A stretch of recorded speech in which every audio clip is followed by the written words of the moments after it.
Nuestro ministro de Interior Guillermo Francos explica en entrevista diversos temas de trascendental importancia para el futuro del país como ley bases, funcionamiento de fideicomisos, relación con gobernadores, sindicatos, gestión actual del presidente, grieta cultural. En entrevista imperdible. Pública. Bueno, y mostrémosle a la gente de nuevo el dato de los paros de Baradel, los de Kicillof. ¿Qué significan estas palabras en un contexto tan complejo como el de la economía argentina? ¿La de Baradel recién? Sí. Para mí las palabras de Baradel no tienen valor, ¿no? Porque cuando uno ve ese cuadrito con los paros que le hicieron al gobierno de Scioli, con quien no tenían ninguna relación política, o lo que le hicieron al gobierno de Vidal, tampoco, menos relación política, y cero al gobierno de Kicillof en 4 años, ¿no? Esto indica claramente que Baradel conduce un gremio directamente relacionado a la política, ¿no? De manera que para mí no tiene valor lo que dice. El presidente habló de no convocar a una paritaria docente, dijo que eso es responsabilidad de cada una de las provincias. ¿Qué opina de ese punto de vista? No, es que la responsabilidad de la educación es de las provincias. Lo que hay es una ley que marca un procedimiento que tiene que hacerse para que las partes lleguen a un acuerdo, pero no se involucra al Estado Nacional en esa discusión. Habitualmente el Estado Nacional daba el marco y después las provincias discutían. Exactamente. Ahora lo que cambia es que no va a haber el marco. No, el marco, entiendo yo, no quiero meterme en un tema que es del área de capital humano, yo entiendo que hay un marco legal, que el presidente no dice que no se va a respetar, lo que dice que él no se va a meter en el salario que acuerden las provincias, porque esa es una competencia de las provincias, ¿no? Ahí tiene un material que la gente que lo va a mirar arriba del escritorio del ministro del Interior tiene que ver con el proyecto, ¿no? No, este es el famoso proyecto de ley bases para la libertad y principios para la libertad de los argentinos, que lo traje solamente por un inciso, que es el que generó, creo yo, el parate de la discusión de la ley, que es el famoso inciso H. Fue una cosa medio extraña el debate de esta ley, porque se aprobó una ley en general en la que se declara el estado de emergencia en distintos ámbitos de la nación, y después cuando se pasan a tratar las facultades que se le delegan al presidente para tratar la emergencia, primero pasó una cosa rara, que fue que se abrió un artículo para debatir sus incisos, cosa que no es habitual. Pero había un inciso que era muy especial por algo que se está debatiendo en este momento y que se ha comentado y el presidente lo ha comentado, que era el inciso H, que dice transformar, modificar, unificar o eliminar fideicomisos o fondos fiduciarios públicos creados por normas con rango legal, inclusive los destinados a subsidios, revisar su procedencia y destino para lograr una mayor racionalidad, eficiencia, eficacia, transparencia y control del uso de recursos públicos. Digamos, ¿qué es lo que dice este inciso? Este inciso dice que se crearon en distintas oportunidades, y no es para echarle responsabilidad ni culpa a nadie, ¿no? En distintas oportunidades a lo largo de los últimos años se fueron creando fideicomisos con distintos objetos, de distinto tipo. Bueno, ahí mucha gente mira y dice, pues la figura del fideicomiso de raíz suena técnica. Sí, pero si lo bajamos en esa carpeta, ¿qué tiene esa carpeta? Son fondos fiduciarios que se manejan como fideicomiso, ¿no? Entonces, por ejemplo, acá tenemos un fondo fiduciario para el desarrollo provincial, uno para el desarrollo federal de infraestructura regional, un fondo para el sistema de infraestructura del transporte, otro para la infraestructura hídrica, otro para el subsidio para el consumo residencial de gas, otro subsidio para el consumo residencial de gas licuado de petróleo, otro para la promoción científica, pero perdón, un segundo más. Otro para la recuperación de la actividad ovina, otro para la refinanciación hipotecaria, otro para el capital social, otro para el servicio digital, en fin, 20.000, hasta que llegó a uno, son varios, son 30, pero había uno en particular que como me compete a mí, puedo dar algunos ejemplos, estos son todos fideicomisos, pero hay un fideicomiso que se llama Fondo Nacional de Manejo del Fuego. Fondo Nacional de Manejo del Fuego. No digo que no sea necesario tener fondos para el manejo del fuego porque es una tarea del Estado, ¿no? Cómo se contrarrestan los incendios en los parques nacionales, en las reservas. Y ahí se creó un fondo que tiene origen de impuestos y llegan al fondo fiduciario que maneja el Banco Vice. Se produjo ahora un incendio muy importante en Los Alerces, que está prácticamente en situación de dominio, lleva 3 semanas, y había que tener los recursos los recursos son recursos físicos, ¿no? Aviones, personal, helicópteros, para combatir el fuego. Y no teníamos las licitaciones hechas. Entonces, por supuesto, nosotros tomamos medidas de inmediato en cuando empezó el fuego y contratamos servicios con base en las licitaciones anteriores. Entonces ahí yo me di cuenta cómo funciona esto. Nosotros le pedimos al vice, contrátennos. No podían contratarlos porque no tenían licitación. Entonces empezamos a ver cuánta gente hay que se dedica a esto contratada para hacer este trabajo. Había 45 personas contratadas por este fondo fiduciario que no estaban haciendo nada. Pero ahí le pongo un punto para tratar de entender, ¿no? Sí. Usted leía recién los nombres de los fondos y en Sí. principio, para quien no es especialista puntualmente en eso, suenan nombres lógicos, ¿no? Para la obra hídrica, recién lo planteaba, Sí. para incendios. ¿Dónde es que está lo que ustedes ven como la corrupción enquistada en este tipo de fideicomisos? Bueno, primero porque una gran parte de estos fondos tienen la posibilidad de contratar personal y se usa ese personal para contratar personal político. Cada uno de estos fondos, la mayoría o una parte de ellos, tienen estructuras administrativas, consejos de administración, directorio, etcétera. Son todos costos para el Estado. Pero además, finalmente, nadie sabe bien cómo se controla esto. Entonces, lo que dijo el gobierno y lo que dijo el ministro de Economía, lo que queremos hacer es que desaparezcan estos fondos como están constituidos y que todos se manejen desde el Tesoro Nacional. Entonces, hay un presupuesto que el Tesoro Nacional, porque si no, el presupuesto es No inentendible. fuera de la caja, porque también está la otra parte que es que no están Exactamente. auditados. Tengo varias preguntas para hacerle. Quiero compartir con usted declaraciones del presidente Milei, Sí. que tiene que ver con hoy. Escuchemos las primeras. Dio varias declaraciones esta mañana en radio y también tiene que ver con lo que dijo aquí en la pantalla de La Nación, pero arranquemos por una de las declaraciones. Mirá. Cuando vos mirás la votación en diputados, bueno, punto para Ritondo y punto para el PRO, o sea, con lo cual el orden espontáneo funciona, o sea, se dio solo, nadie lo forzó. Claro. Y Bueno, eso pero- que hay gente laburando para que operar, para que, digamos, nos peleen. Si nosotros no fusionamos y vamos a la elección de medio término y sacamos 60% de los votos, ¿sabes qué? No vuelve más. Todo el tiempo tratando de dinamitar eso. O sea, de hecho, el documento que hace Cristina está armado con ese motivo, de envalentonarme a mí, levantarme a mí y que yo me coma la curva. Vamos por partes. Cristina, reapareció en escena. ¿Qué le generó? Bueno, como lo dije ese día, a mí me parece que quienes tuvieron las más altas responsabilidades de gobierno en el periodo anterior, que sumió a la Argentina en una crisis inédita, deberían tener cierto recato en dar las opiniones que se dieron, ¿no? Porque además que no tienen nada que ver con lo que indica los principios básicos de la economía, ¿no?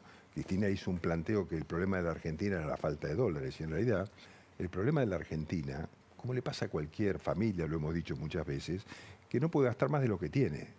Y lo que se vino haciendo durante todo este tiempo es gastar más de lo que tenía el Estado Nacional y financiarlo con emisión monetaria o con endeudamiento. Y cuando se financia con emisión o con endeudamiento, obviamente, en el caso particular de la emisión monetaria, se genera inflación, porque hay más moneda para los mismos bienes y servicios que se ofrecen. Bueno, el presidente habla de casi falsificar dinero. El fin de semana va a surgir información respecto de los niveles de emisión monetaria que realmente sorprenden. Lo llevo al costado más negativo de esta foto, ¿no? Digo, recién hablábamos de una situación financiera realmente muy buena, una muy buena noticia. Por otro lado, hay una realidad económica que cruje, ¿no? Viene de antes, es cierto, una inflación que iba a ser una hiper que terminó ahora en 20, que tiene tendencia baja, pero también se nota un enfriamiento de la economía muy fuerte. ¿Cuánto les preocupa? Bueno, esto estaba perfectamente claro, ¿no? Cuando el presidente le habló a los argentinos durante la campaña electoral y el día que asumió la presidencia, él dijo con toda claridad, no hay plata, va a ser duro, vamos a cumplir con lo que prometimos y lo está haciendo. Eso por supuesto que nos va a hacer pasar un periodo que esperemos sea mucho más corto, porque los números que señalaban recién en el pase ustedes, que marcan una tendencia muy favorable al cometido del gobierno, que es llevar el déficit a cero. En realidad ahora estamos con superávit, pero bueno, tener déficit cero en el curso del año fiscal es un objetivo que el presidente no va a negociar. Y eso va a hacer que caiga abruptamente la inflación. Obviamente, cuando uno viene con un arrastre inflacionario, eso no pasa de un día para otro, ¿no? Sí, lo que hizo el presidente desde el día 10 de diciembre que asumió, pisar totalmente el gasto, generó que no cayéramos en hiperinflación, que era donde íbamos. Porque la verdad es que un presidente que asume con el 1,5% de inflación diario es desastroso para quien empieza un gobierno. Sin embargo, frenó eso y la inflación terminó en el 25% en el mes de diciembre y en el 20% en el mes de enero. Con lo cual hay una marcada tendencia a la baja de la inflación que esperemos que continúe. En el medio pasa esto, ¿no? Que hay una situación recesiva de la economía, que hay una crisis social, pero el presidente también dijo el día de diciembre, todo lo que haya disponible se va a dedicar a atender los problemas sociales y lo está haciendo. Así como se incrementó la asignación universal por hijo o el plan alimentar, de la misma manera hoy se cuadruplicó prácticamente la ayuda social para el inicio de clases, ¿no? Con lo cual, yo digo, la preocupación del presidente y de todo el gobierno está orientada a atender a los sectores más necesitados, que están más sumergidos, y después vendrán los tiempos en que la economía se recupere. Nosotros, como gobierno, creemos que estamos dando los pasos adecuados para que esa recuperación en B corta, algunos dicen que más que eso, ¿no? Porque algunos dicen raíz cuadrada, porque el brazo de la raíz cuadrada es más alto, ¿no? O sea que el crecimiento va a ser más alto. Lamentablemente, y volviendo a esto, que era la ley Bases, yo digo, esta ley no tenía solamente esto, no tenía solamente declaración de emergencia y facultades delegadas, tenía un montón de normas que son básicas. Hoy estaba conversando con el presidente de YPF, y él me decía, con Horacio Marín, y él me decía lo necesario que es para la industria que se sancione que se hubiera sancionado esta ley referida al capítulo de hidrocarburos y al capítulo de protección a las grandes inversiones, ¿no? Porque lo que necesita la Argentina en este momento es inversión, necesita desarrollo hidrocarburífico, minero, y tenemos los recursos ahí y no estamos explotándolos como podríamos. Entonces, esta ley no era solamente eso, eran muchas cosas más que no pudieron tratarse porque al principio se puso esta traba que impidió sacar una ley que tuviera sentido, ¿no? Era una ley ómnibus. Es cierto que ahora van a ir varios proyectos de vans, de pequeños ómnibus en lugar de... Bueno, es una decisión que va a tomar el presidente. Dependerá también de lo que podamos avanzar y conversar con los gobernadores, que también están viviendo la misma situación compleja del gobierno nacional en sus provincias, y tenemos que encontrar los mecanismos que nos permitan dialogar entre las partes para que se entienda cuál es el camino que el presidente le ha prometido a los argentinos en su campaña electoral y que está llevando adelante, y que los gobernadores, los gobiernos provinciales entiendan que esto no es en contra de nadie, sino que es en beneficio de todos, ¿no? Les voy a preguntar de los gobernadores puntualmente, en un rato tenemos la mesa que les comentaba, pero quiero compartir con usted la definición del presidente respecto de motosierra, respecto de lo que viene. Veamos qué fue lo que dijo. A ver, la motosierra y la licuadora, que son los pilares del ajuste, no se negocian. No se negocian. El déficit cero no se negocia. El proceso de saneamiento del Banco Central no se negocia. Y una vez que nosotros tenemos el equilibrio fiscal en déficit cero y tenemos saneado el Banco Central, vamos a estar en condiciones de abrir el mercado cambiario. Abrir el mercado cambiario, pero lo llevo bien a sus huestes, ¿no? El gobernador Kicillof, a quien el presidente en su momento definió como el peor ministro de Economía de la historia argentina, hoy envió una carta, ¿no? Formalizó una carta donde le hace ciertos reclamos, lo hizo a través de su ministro de Economía, esto tiene que ver con las transferencias y demás. ¿Cómo se va a llegar a acuerdos? La palabra consenso al presidente no le gusta, pero digo, ¿cómo va a hacer usted desde su rol de ministro del Interior con un gobernador de la provincia de Buenos Aires que emite esta carta, con un Yar Llora que fue explícito respecto de sus diferencias con el presidente? Bueno, yo creo que en algunos casos tendremos posibilidad de dialogar y de llegar a una situación de entendimiento, y en otros casos no. El gobernador Kicillof carga en su mochila varios costos para la Argentina, ¿no? ¿Cuáles, aparte de YPF? Bueno, YPF, porque casualmente estábamos hablando de YPF recién, pero es uno de los más grandes, ¿no? O sea, yo creo que no es en vano la sentencia que en sus considerandos cuestionó la actitud del ministro, específicamente la actitud del ministro de Economía, cuando dijo esa famosa frase que no vamos a ser tan tontos de atenernos a lo que establece la ley, ¿no?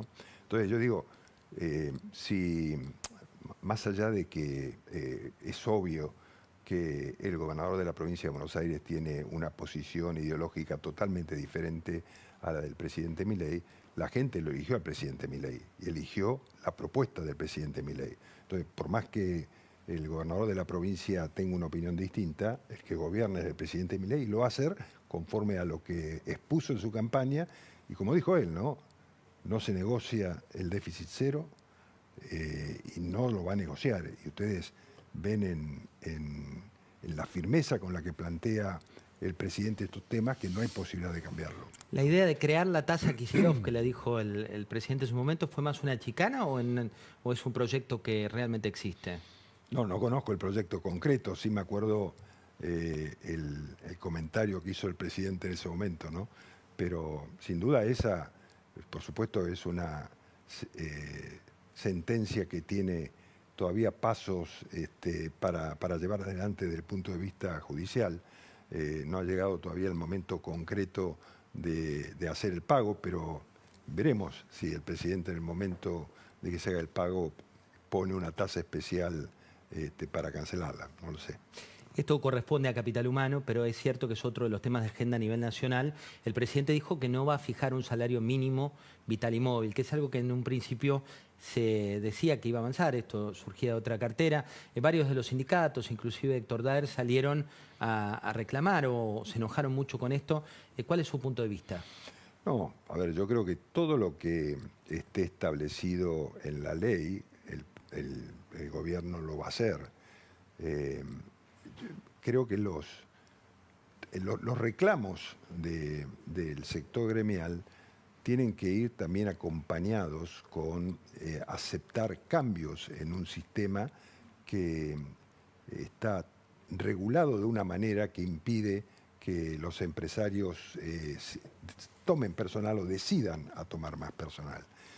En el DNU está parte muy importante de la reforma laboral, la reforma del trabajo, que nos están pidiendo a gritos a los empresarios, sobre todo los empresarios pymes en la Argentina, y que todavía por un amparo que yo creo que no es demasiado razonable, la justicia dirá finalmente, está suspendido.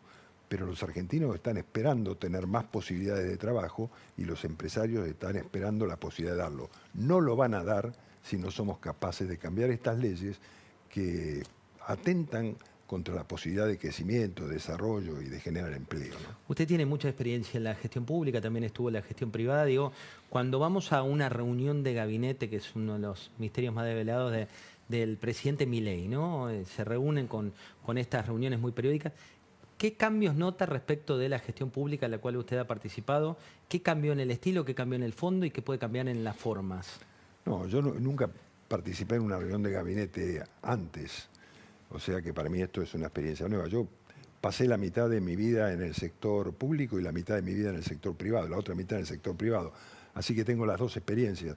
La verdad que es una experiencia interesante porque, contrariamente a lo que la gente puede creer, y más allá de sus posiciones firmes, el presidente admite el debate en el gabinete y a veces debatimos e intercambiamos ideas y lo hacemos con fuerza, hasta que el presidente dice, bueno, esto admito todo, admito las diferencias, admito las discusiones, yo pienso esto y esto es lo que se va a hacer, ¿no? Como es, pero escucha, ¿no?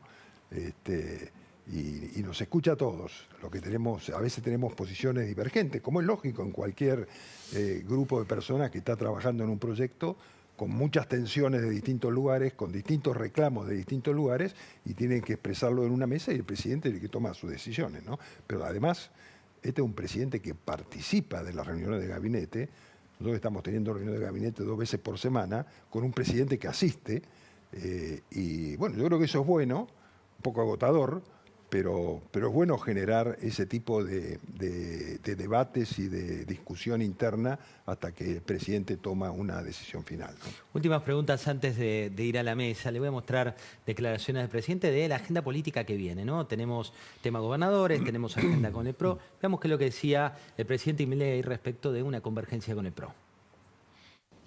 ¿Van a terminar siendo una convergencia, una alianza, una fusión con Macri, Patricia Bullrich, el PRO o lo que represente eso?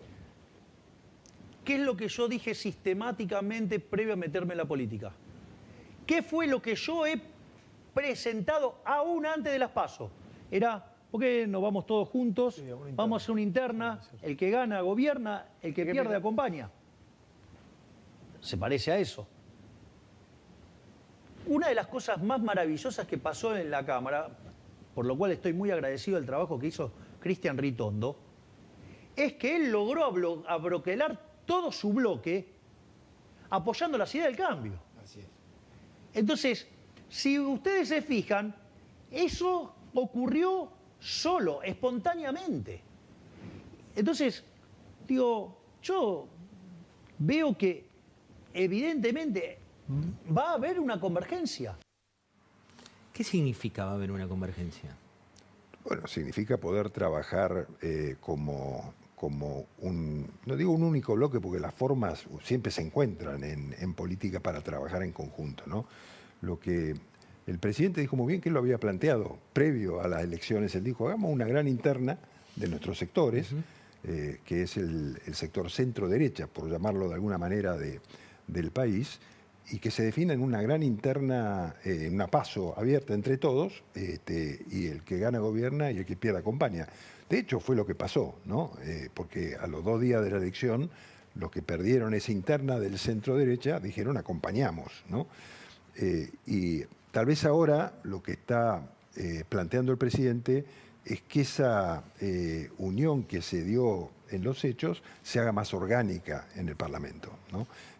Hace bien el presidente en remarcar la posición del bloque del PRO que lidera Cristian Ritondo, porque la verdad que fue un trabajo como si fuera un mismo equipo y ellos apoyaron mucho el tratamiento de la ley base, ¿no? Ahí a veces cuando uno consulta con las fuentes del PRO lo que dicen es, bueno, nos gustaría que esa convergencia tenga también lugares en el Poder Ejecutivo, más allá de Patricia Bullrich. Ahí tal vez está lo que puede terminar de destrabar esto que hoy es una expresión de deseo.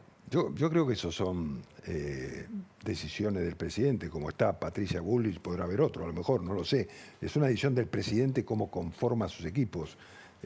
Pero, por supuesto, el PRO tiene dirigente, tiene experiencia de gobierno, tiene muchos años de vida política, ha gestionado la ciudad de Buenos Aires, la sigue gestionando, tiene gente valiosa.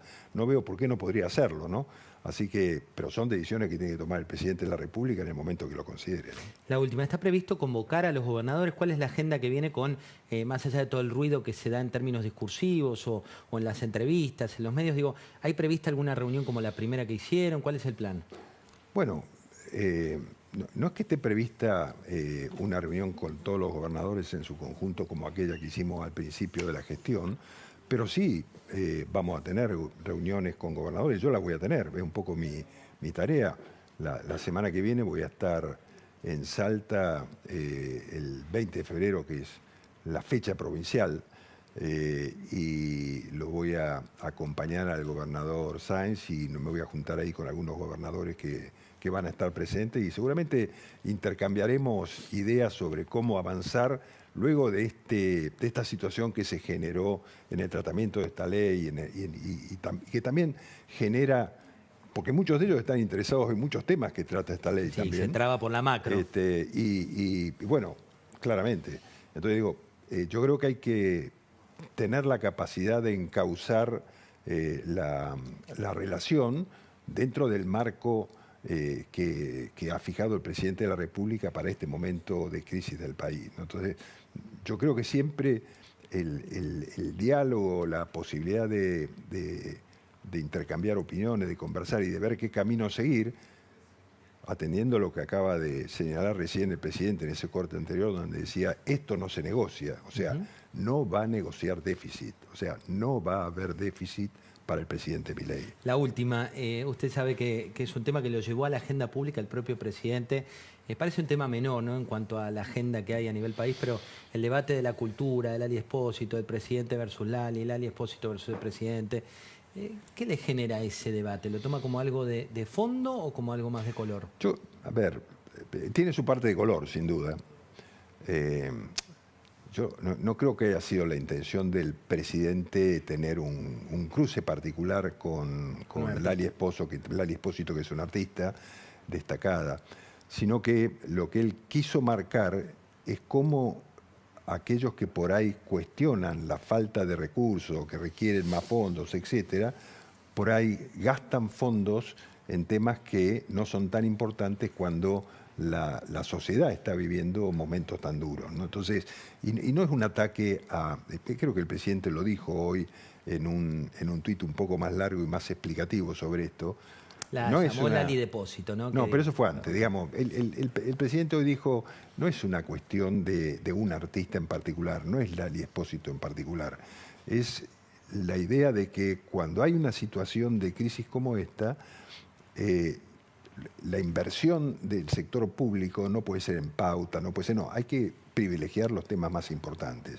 Yo estoy seguro que no hay un tema personal. Lo que pasa es que después, en esas discusiones que tienen un sesgo ideológico para algunos, entran a jugar actores que afirman ese sesgo y que quitan el tema central, que es cómo se gastan los recursos del Estado. Termina radicalizando el debate. Sí, y esto no es un cuestionamiento a una actriz o un artista en particular, sino que es a un modo de hacer política. A veces cuando uno ve cómo se realizan los gastos del Estado, dice, bueno, esto no está bien, ¿no? Esto debería hacerse de una manera distinta, porque esta no es una sociedad que pueda solventar determinado tipo de gastos, ¿no? Entonces yo creo, hoy estamos en esta situación, no es por el presidente Milei que estamos en esta situación, el presidente Milei heredó esta situación, heredó una situación de desastre en la Argentina que está encarrilando y lo está encarrilando bien.